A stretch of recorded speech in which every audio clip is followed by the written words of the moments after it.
Please be aware that this episode was recorded prior to the cancellation of both of the 2020 Origins Game Fair events.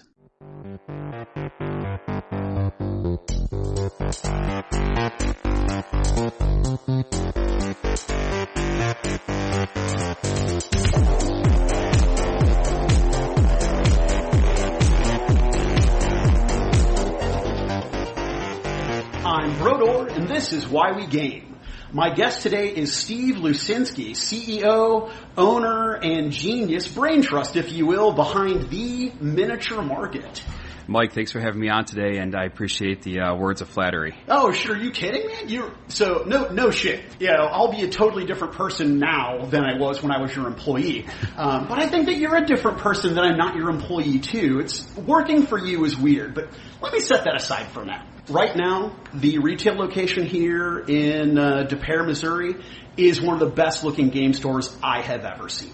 I appreciate that, and honestly, Mike, I couldn't have done it without you. You were here when the building was nothing more than literally a pile of rubble, along with Stuart Steingerby, who runs the store now. The two of you have made it an amazing location. Well, I'll be honest. I wish the store looked like this when we opened, because what you've got right now ultimately was the vision, was my idea of what I wanted the store to be. You guys, I mean, I don't want to say that COVID has been a good thing, but one silver lining, the time that you guys took to redo the retail store looks super kick-ass. It really does. Yeah, we've been thinking about doing it for quite a while. We wanted to make the store feel more open and welcoming by taking all of the high fixtures that were above 4 or 5 feet high and bringing them down. By doing that, the store definitely has a much more open feel across the entire retail area. Yeah, it's gorgeous. That big, 4,800 square feet of retail space? Yes. It looks it now. With those behemoths, it didn't. But that's not why we're here. I want to talk about you. You're 39? 38 years old. 38 years old, excuse me. Forgive me. As a 45-year-old man, I know how much that sucks.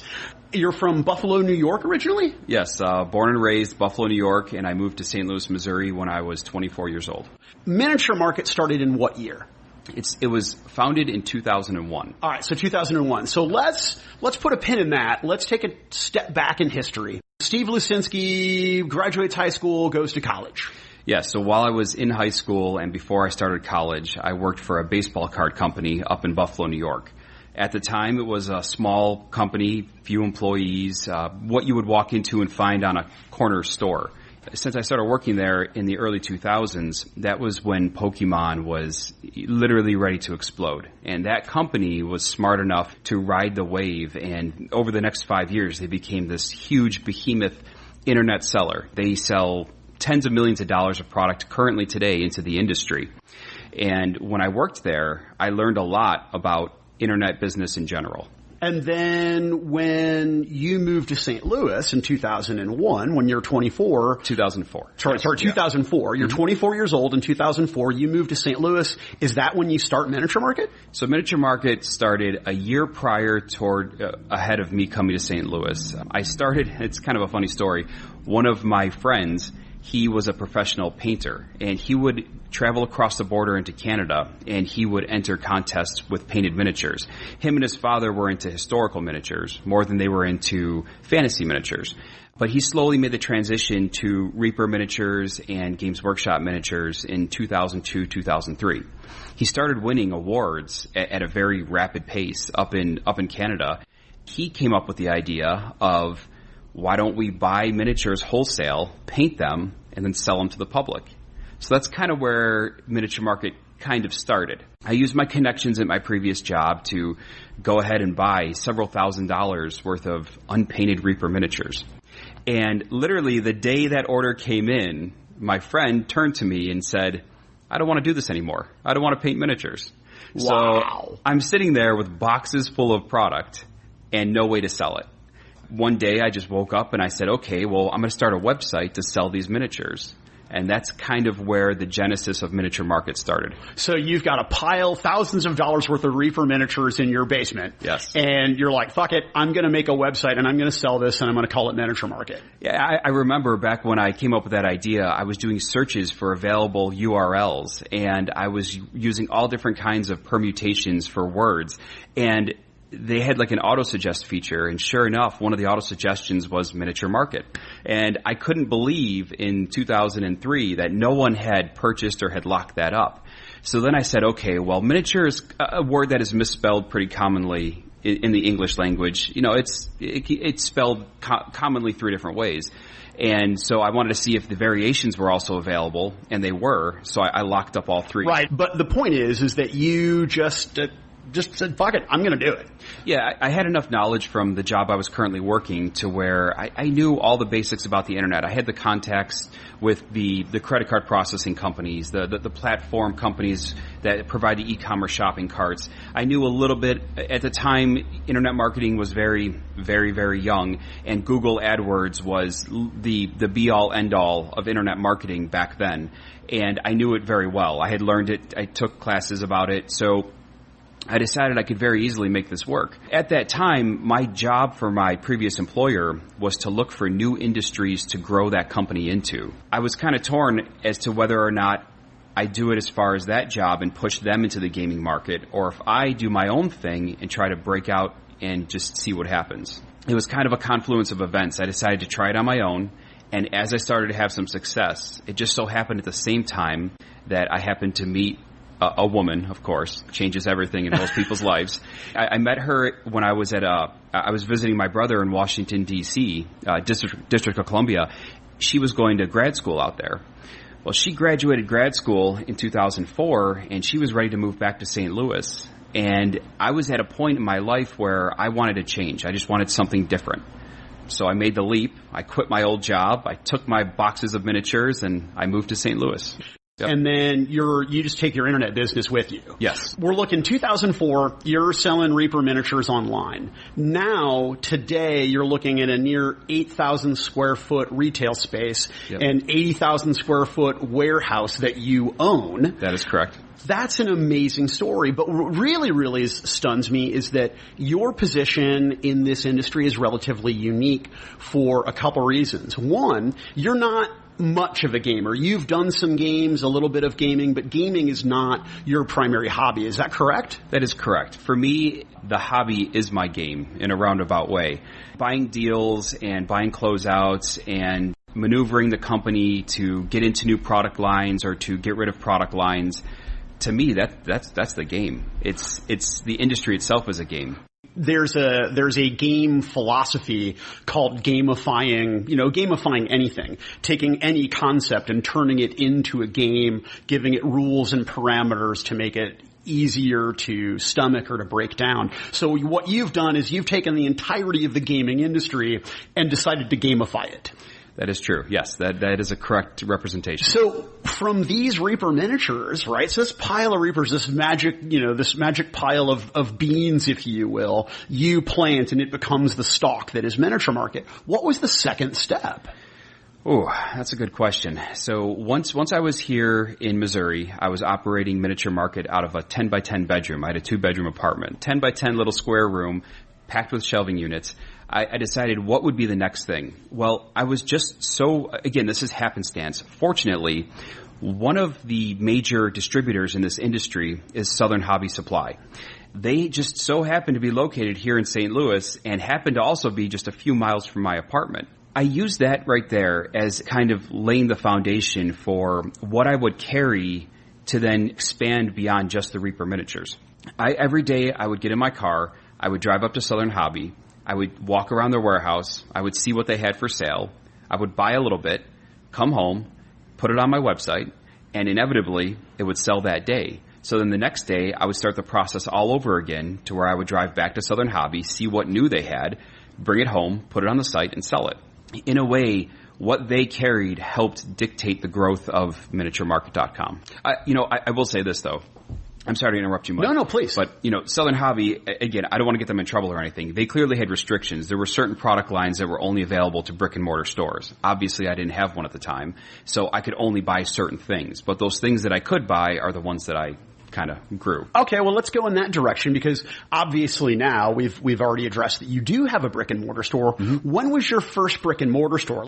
I believe it was around 2009. The company was growing, and I knew that I needed more space. At the time, I was in the basement of a small industrial building, and I had maybe 800, 900 square feet. Well, I found a really nice retail location on a busy road, and I decided that there were so many product lines I didn't have access to because I didn't have a shop, that I would open up a retail store in order to get access to those product lines that I could then sell on my website.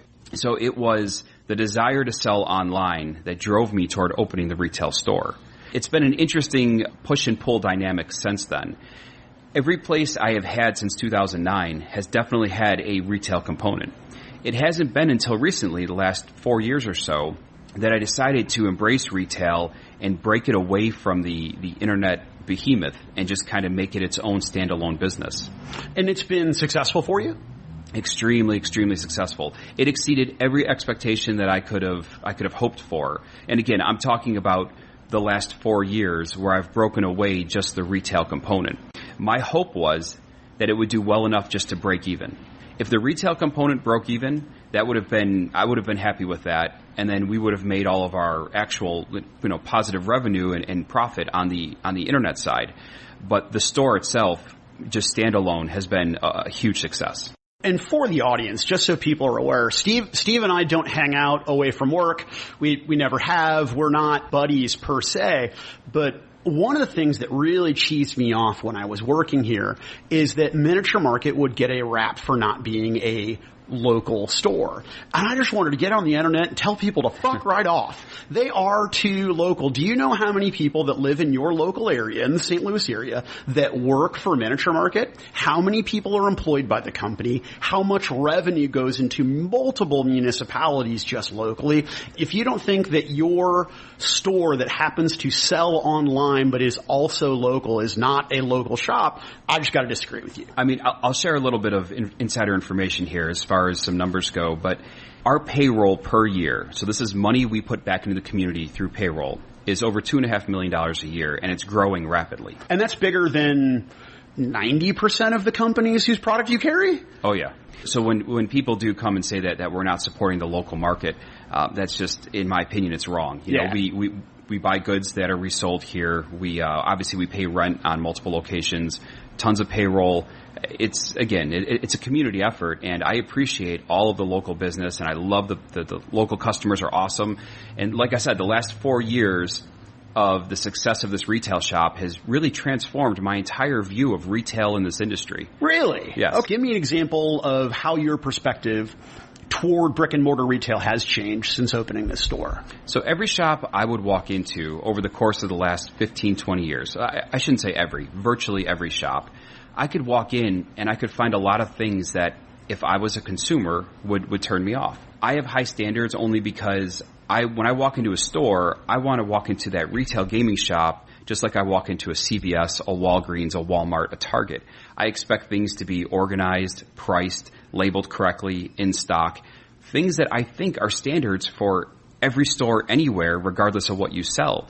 Sometimes in this industry, that's just not the case. See, that's an area where you're not solitary, but your perspective is relatively unique. And that certainly, I've seen it change over the course of the industry in the last 20 years. But there was a time where not only what you were looking for was the anomaly, but what you were describing is anathema to what gamers want. But having seen the demographic for the fan base change, the attitude of what people want out of gaming changing, far more women and people of color in the industry, it's really forced an evolution. Because there was a time where you're right, that dingy, gross, basement, nasty couch that I picked up from in front of somebody's driveway on trash day was the shop where we hung out. But that's changed.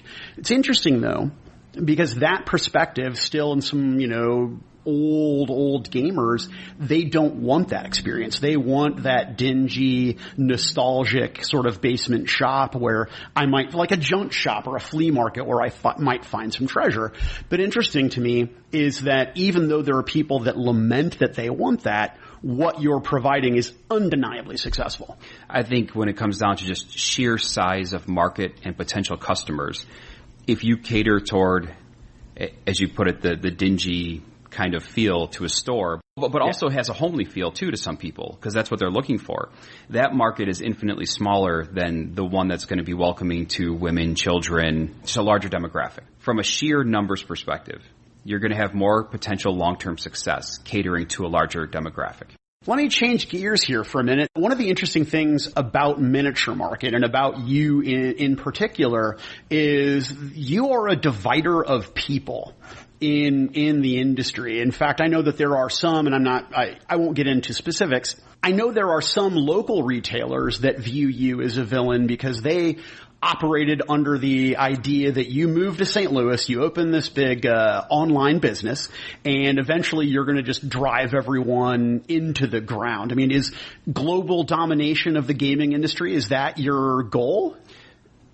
No. Well, that's kind of like a trick question. Is my goal to grow and get as large as we can? Of course. Right. But do I want to step over and hurt other people to do it? No, never. I'm glad to hear that, because there are plenty of people out there, and I don't think that, certainly after having worked for you for 2 years, but there is certainly an attitude out there that your focus is money, only money, and not the health of the industry. I can tell you from personal experience that isn't true, but I'm just one fucking guy. So when you say money, only money, where people see money as dollar bills, I see it as winning the game.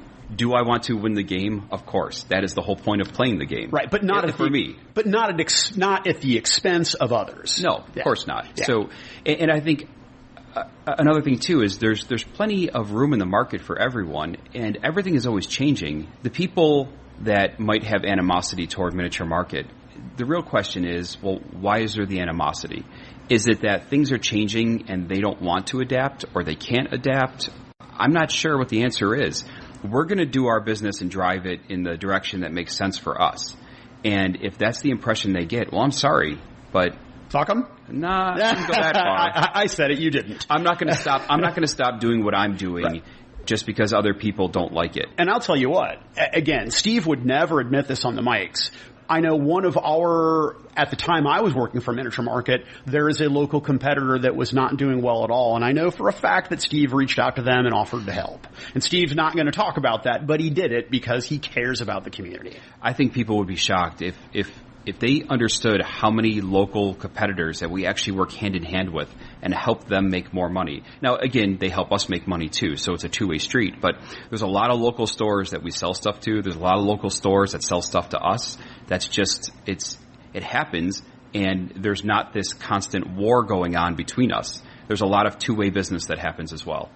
Let's go down that rabbit hole. So yesterday I had a long conversation with Ben Piesold from the Collector Store. Oh, yeah, Ben. And you guys have a very solid professional working relationship. Yeah, we love Ben. Well, and it's interesting because you and Ben have similar stories in terms of starting out in the sports card industry.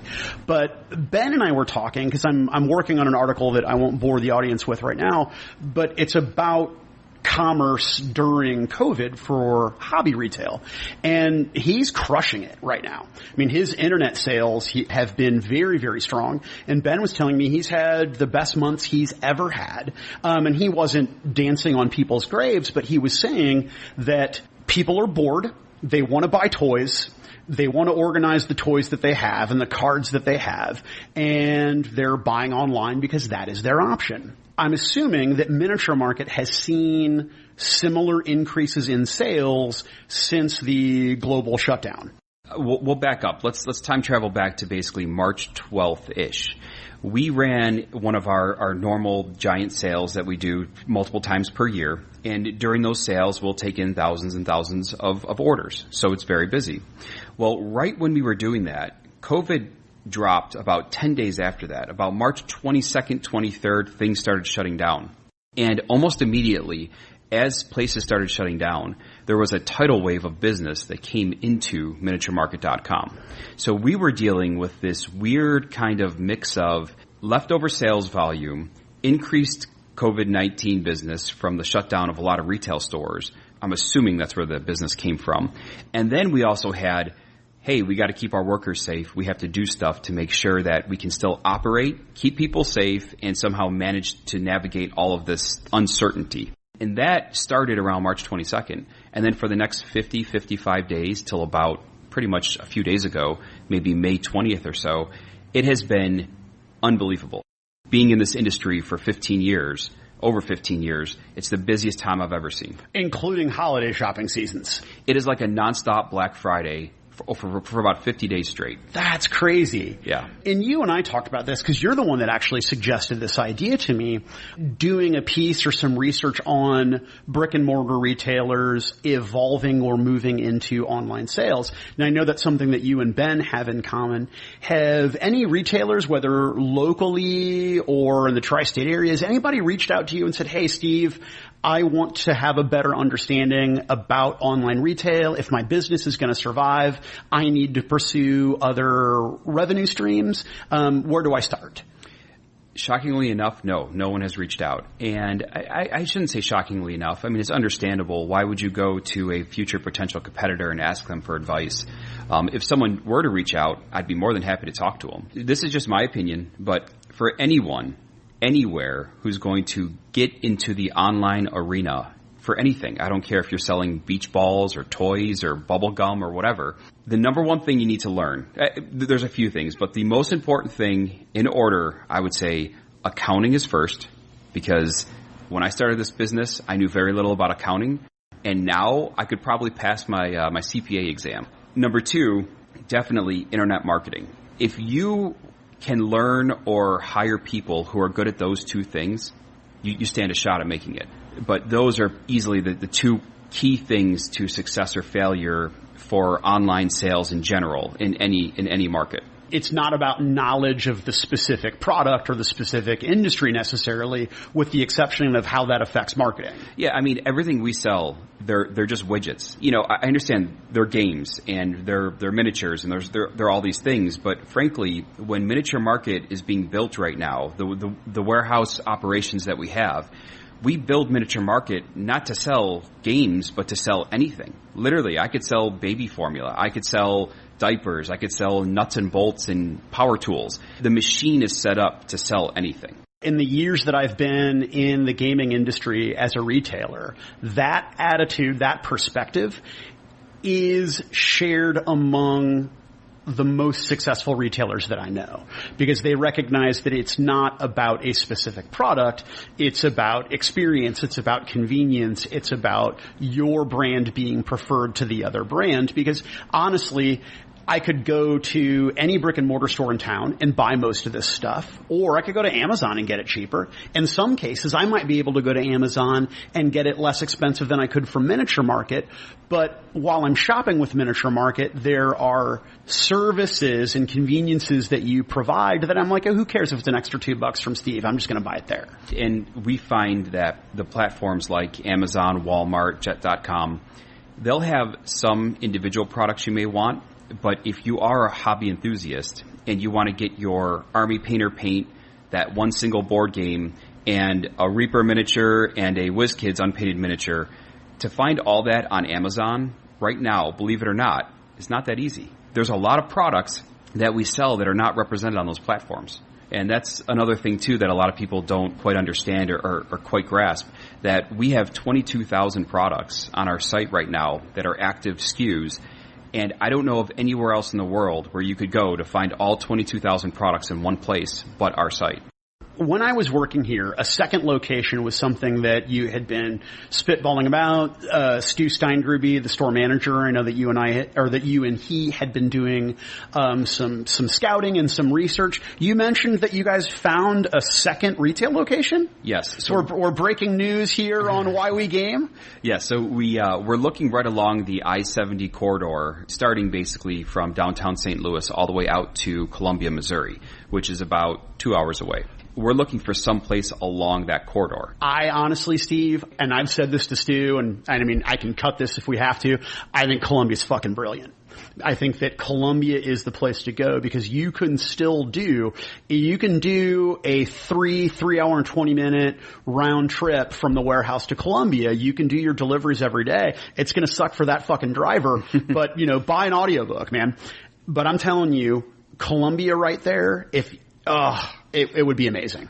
So honestly, I think we're going to find that we're going to start opening shops all along the 70 corridor, going all the way to Kansas City eventually. It might take 10 years to hit Kansas City, but the first one we're looking at is anywhere between O'Fallon and Wentzville, right along Highway 70, which is about 30 minutes west of where our current retail store is. That is our prime location for expansion store number 1. Now, expansion store number 2, I could see us going a lot further out to where we actually could hit Columbia, which is 2 hours away. So yeah, because then you can start doing, you can do deliveries. Hey, you could have a convoy, all sorts of cool stuff you could do with that. There's a lot of potential. So let me ask then, you just did a huge overhaul, a huge redesign of your current retail location. What differences or what amenities would your new locale have? What are you going to do differently for this store, do you think? Let's just daydream here. We're spitballing. We're thinking about the things that you'd like to have. What would you like to see at that location? A giant TV, a bar, we need a football, and then when I say football, I mean European football, right? Gotta love that. Actually, I love both. But let's take a step back. So, of course, would I like to get a food and beverage component tied to one of my retail locations? Without a doubt. Unfortunately, I'm a creature of habit, and if I don't know something or know how to do something, I need to find someone who does, who's an expert at it, so they can bring that to the business. I know nothing about food and beverage. I hear that it's very hard and difficult to make it work profitably. As much as I would like to go down that road, I don't think it's in the immediate future. Especially with the COVID situation, the food and beverage industry right now has a lot more risk than it did a few months ago. I think for at least the next location we open, that's not going to be part of it. But that would be on the dream list of stuff. To back up even further, Miniature Market Warehouse, when they buy products and they stock them on the shelves, a lot of people think that I go out there and I hire gaming experts who know tons about the product and are just head over heels for certain products, and that's how we stock everything. That couldn't be further from the truth. We let numbers dictate everything we do. When a distributor solicits us for a new board game, a new miniature, a new paint, doesn't matter what it is, we put it out for pre-order on the website.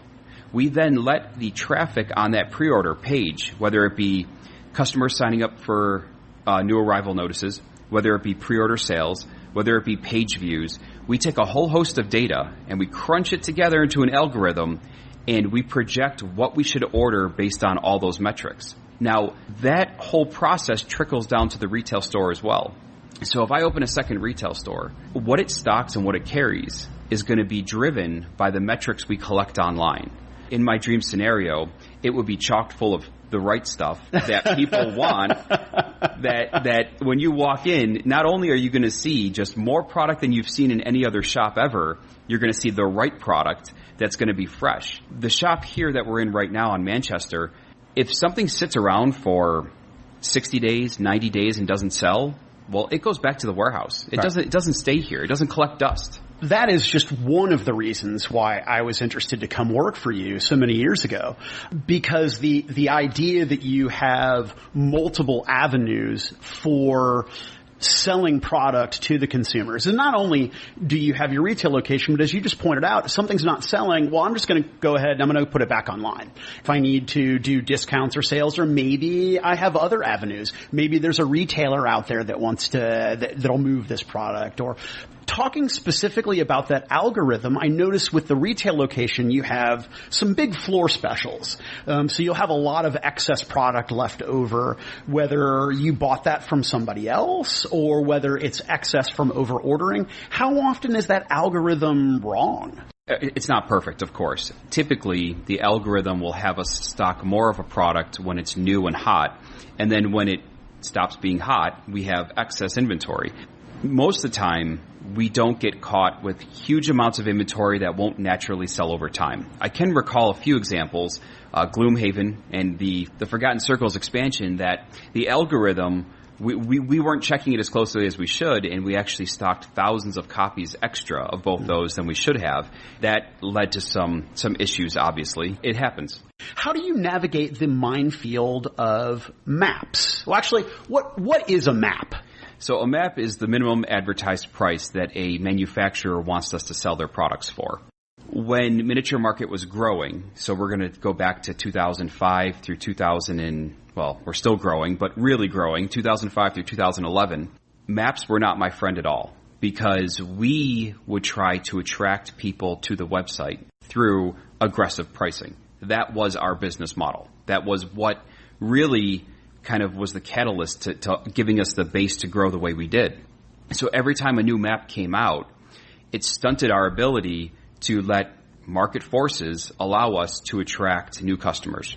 Now that we're established and we have over 250,000 customers, we actually like maps. Maps are great because now we're allowed to abide by the rules, sell at a good price, and make a decent amount of money. Those are all positive things. Once upon a time, we didn't like maps. Now we're definitely in favor of them. Now, I don't want to sound nefarious, but maps have some loopholes, right? So that advertised price, that's for online advertising only. Is that correct? That is correct. And in fact, if you walk into some of our retail shop here in St. Louis, Missouri, you'll actually see where we have products that do have maps, but they're on floor specials for way below maps because we're allowed to do whatever we want inside our retail shop. Right. Yes, it's totally fine. So if we have a random, let's just take Fantasy Flight. If we have a random Fantasy Flight game where we have 100 too many units left over at the warehouse, but we can't sell it below 15% off, we'll move it to our retail shop at 50% off. We'll put 80 units on the floor, and in less than a week, they're all gone. What's amazing about that is that Miniature Market doesn't advertise the price, right? You'll just take a picture, put it on Facebook. Hey, I've got this new floor special. And they're gone. No price. Come on in, check and see what I'm selling it for. Yep. Yeah, that's pretty smart. With the I-70 corridor plan, that's going to be the future focus for Miniature Market? Or do you have other grandiose plans in mind? We're currently expanding in multiple directions at the same time. 4 years ago, we ventured into Magic the Gathering single cards. We carried boxes and packs forever, but we decided to get into that whole part of the market. We had some success at first, and then over the last few years, things have kind of stagnated. But now we're opening up additional off-site revenue streams. We just integrated with the most popular site out there, tcgplayer.com. You'll notice that if you go on there, you'll see all of our cards are now represented. Just that simple move right there to get us listed on that platform is going to triple our sale right off the bat. So we're expanding into new platforms like that. We're getting ready to launch onto eBay.com as well. We're going to launch every product we have on Miniature Market on eBay as well. So that's a new revenue source. All right. How the hell does that work? It's third-party tools that basically take our database and take the giant Excel files that we make, and it translates them into eBay listings. And every day, whether you order there or one of my buyers buys something, everything gets synced up almost to the minute. If I'm looking at a product on miniaturemarket.com, someone else could then theoretically be looking at that same product on eBay. That is correct, yes. But they are purchasing it for a buy it now price, or can they bid? No, it's all buy it now. Gotcha. Okay. So it's not going to be like I go to buy something, but somebody outbids me for $1, even though I'm paying what that makes a lot of sense. And on top of that too, everything syncs almost within a minute. So if we only had something and someone buys it on eBay.com, well, when they check out and pay for it literally within a minute, in Miniature Market's inventory is reduced by 1. So there's very little chance to oversell. So we have TCG Player, we have eBay. We're going to look at Amazon doing some business there. We're not sure how that's going to go. Then we have retail shops as well. Now, Steve, I noticed that you don't have a wedding ring on your finger. Does that mean that you're an eligible bachelor? No, I would say I don't even know what the right word to use is, but the same woman, lovely lady that I moved here to St. Louis, Missouri for, I'm still with her. Oh, good for you, man. It may not be official marriage, but I got you. I just didn't know that, being 39, relatively good looking and fit, that you would just be playing the field. No. Unfortunately, I don't have time to play the field because I spend most of my time here at Miniature Market playing the game. Okay, now you brought up something there that I wasn't going to address, but there is a rumor that you're a robot. It might be true. But sometimes the batteries run low, but there's a rumor is that you don't. Here are the Lucinski legends: that you don't sleep, that you never stop working, and that you are immune to alcohol. that alcohol cannot stop you. Those are the legends I hear. Number 2 and 3 are correct, but I do sleep occasionally. And you do have human emotion? Because that... when I'm not working, but that, number 2 there, I do work quite a bit. But you love dogs. Oh man, that's my, I have a few passions. I love animals, I love dogs, and I love riding my bicycle all over town, all over the Missouri area. Those are my passions that exist outside of work. So, yeah. So con season's canceled. Mm-hmm. Most of con season. I know Origin's rescheduled for October. I assume that the absence of convention season is not going to be detrimental to miniature market. Well, let's talk about what convention season means for publishers, because I think that's really going to dictate a lot of what happens in the industry. Every year prior to this year, there's been a pattern, and the pattern typically across the industry, take the conventions out of it just for 1 second. Let's talk about quarterly releases and slow times throughout the year. Typically, your bigger companies, WizKids, Wizards of the Coast, Osmodee companies, at the end of quarter 1, you're going to see some releases. Typically, you're looking at early March, late February sometimes. You see this surge of product hitting the market. Then there's a downturn, and the downturn can start in April and last till about the middle of May. It's one of the slowest times every year. Then as you approach convention season, you start to see the publishers, both big and small, they start to rev up their release schedule for the products coming from China, landing in America, and then making it to the conventions, and then getting to distribution the week after or the week of the conventions. It's typically what you would see every year prior to this. So your slow times every year would be typically April through mid-May, and the other slow time throughout the year would typically be, I would call it October to the first week of November. Those are your slow periods. And your busy periods, post-Gen Con, post-Origins, and then Black Friday to Christmas. Those are your crazy busy periods. What I think will happen this year, for a whole host of reasons, I don't think you're going to see the slow periods, and I don't think you're going to see the crazy busy periods.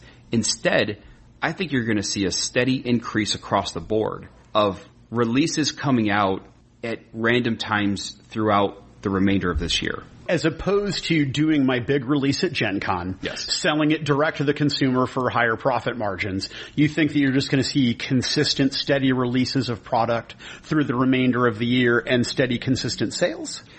Yes, only because if you take a look prior to that March 22nd, quote-unquote, shutdown that we saw across America, coming out of the Chinese New Year over in China, they had a month or two of lost production as well on their side. So those factories are also slightly backed up as well.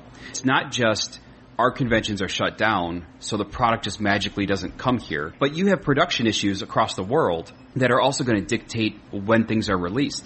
Couple that with the uncertainty, with smaller publishers not knowing what's going to happen, everyone is thrown off. And when you take a normal routine and you just shake everything up, I think when it all settles, it's actually going to settle incrementally spread out over the course of about an 8-month period. What about organized play? You have here, 2,200 square feet of game room that is just, it's empty right now, with the exception of a couple of vending machines. Have you gotten any indication from Wizards of the Coast or AEG or other companies that provide for organized play? Have they given any indication on when that would be starting or recommendations how to resume? As a business owner, I have to consider safety above everything else. Sure. From a legal perspective. Well, yeah, because the only thing that makes you lose the little sleep that you get is the fear of a lawsuit. Exactly. I got to believe that a lot of retailers across this country are fearful of potential lawsuits. If they hold organized play and all of a sudden half their players get sick and they didn't take the proper safety protocols, what kind of potential blowback is there on not only them, but also then the company that was organizing and promoting the event? So right now, everyone's in a very cautious kind of CYA perspective, right? Cover your ass, right? That's how we're proceeding as well. No one is out there that I know of right now promoting organized play. They're not discouraging it, but they're certainly not setting up events and tournaments and all that kind of stuff. Yeah, like, I mean, for right now, the cords for the microphones are long enough that you and I can be easily socially distanced. Correct. And have this conversation. I'm just concerned about games like Magic the Gathering, and that's the big one. Because you're seeing, I know Ben was talking about this, but I'm assuming you're seeing prices for Magic cards and collectibles decline. Yes. Because there's no competitive season, because there's no OP, to encourage people to buy into cards and to create hype for those things. Have you seen a dramatic impact to your Magic the Gathering sales? Our sales have gone up because we just got on TCG Player, but without that, yes, we would have seen a decline. And the sell values being declined is also something that the longer this goes on, the more of that we're going to see. If you did not have the internet business, which is essentially the core of miniature market, if you were simply a brick and mortar retailer without an online presence, how the hell do you survive this? It would have been rough. I mean, being shut down for 30, 40 days, that unto itself would have been devastating. If you throw on top of that the lack of interest in Magic the Gathering because there's no tournament scene or organized play, that's a 1-2 punch. It's pretty rough. So no Gen Con for you, not going to be a big deal. Is it more of a marketing opportunity for you guys to go, not really a money-making opportunity, or? Gen Con for us, again, we're not a publisher, we're just a reseller of goods. Gen Con has never been profitable for us, and it never will be profitable because the expenses in going there, bringing staff, paying for hotel rooms, paying for meals, paying for the booth, it would be extremely difficult to turn a profit. No Gen Con for us is really no problem. Moreover, it presents a little bit of an opportunity because those customers now that would take those dollars and would travel to Gen Con could have extra discretionary income. It's a could. I don't know that for a fact. But if they did have more discretionary income, instead of spending it with those vendors at that show, there's a chance that some of them come to our website and spend it there. What about 2021? If you can survive without going to Gen Con this year, are you going to go to Gen Con next year? Yes, undoubtedly. Because the opportunity to advertise and press flesh to network is far more valuable to you? I look at it this way. The people that will go to Gen Con 2021 are going to be your very hardcore, very dedicated, lifelong gamers. They're people that come hell or high water, that's their passion. That's what they want to do. So whoever does come, the people who do show up for that, whether COVID is still around or COVID's a thing of the past, those customers, if you can snag them and if you can rope them in and you can make them a customer, they could be a customer for life. So acquisition cost is almost irrelevant when it comes to potentially getting customers that are that dedicated. Has anyone approached you, or have you considered doing sponsorship for online conventions? Conventions are trying to give you some sort of, methadone to replace the heroin of your physical face-to-face con, and they're trying to do online cons. But one of the big reasons to go to a show like Gen Con in particular is the commerce, is the shopping experience. And that seems to be the thing that most online cons aren't doing. Has anybody come and said, hey, Steve, we're doing an online show and we want you to help sponsor it? Not a single person has reached out. But if they were to reach out where they either want us to offer promotions or codes or discounts or something to give added value to the people at the virtual conventions, we would be more than happy to do it. We would be very interested, but no one has reached out yet. That surprises me because a lot of the people that work in this industry, particularly at the upper ends, are far more intelligent than I am, and that to me seems like a no-brainer. I agree with you. It does seem like a no-brainer. Adding additional value to your convention attendees, that should be the number one thing they're looking for. Let me ask you then, if someone approached you and said, okay, hey Steve, we want you to sponsor, what does that look like? How much is it going to, what kind of investment do you need from the convention to sponsor?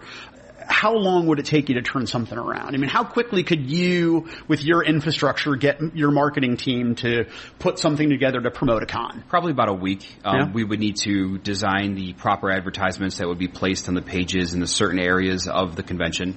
In addition, finding a way to come up with whatever we're going to offer them, whether it be a product, a discount, something, whatever. We would have to put that together. That would take a little bit of time. But ideally, what I would really love to do is I would love to physically mail something to everyone that would signify or exemplify the convention, the fact that it took place, it existed. It was more than just a virtual. It's something that actually exists in the world. I think that would be neat. I would love to do that. Yeah, like if you did some sort of inexpensive plastic 3D printed challenge coin. Sure, yeah, something. Or whatever and mail it out. Well, fuck, you heard it, Gamma. Origins is in October. You've got plenty your real one. But what is it, a couple weeks they're doing the Origins? Well, I mean, so Origins still has a couple weeks to reach out to you and try to get something squared away. I'd love to work with them. Well, Steve, is there anything else that you want to bring up? Anything about Miniature Market that we need to know? Any upcoming hotness or big website sales that we need to check out? Nothing major along those lines, but I would like to reiterate one point. If there's any retailers out there that are hearing this, we work with a lot of retailers, and we would love to work with you. Whether maybe we could work together on buying the product that you might have extra of, or product that isn't moving as well in your retail shop. I mean, again, we have 250,000 customers. We would love to buy that product and then just sell it to that customer base. If that's something you're willing to consider, please reach out to us. Well, Steve, I have to tell you, I don't know how much of a sci-fi guy you are, if you even get this reference, but I can tell people that you are not a replicant. There is no need to do the Turing test, that you are an actual human being and a pretty decent and generous guy. I really appreciate you being on the show. You, like I said earlier, you're a much bigger deal in this industry than I am, so this is a get for me. I really appreciate it. No, Mike, thank you for having me on, and also, thank you for the many years you worked with us to help build this amazing store. I really appreciate it. Oh, thanks, Steve. Have a good one, man. Appreciate it. Thanks. Take care.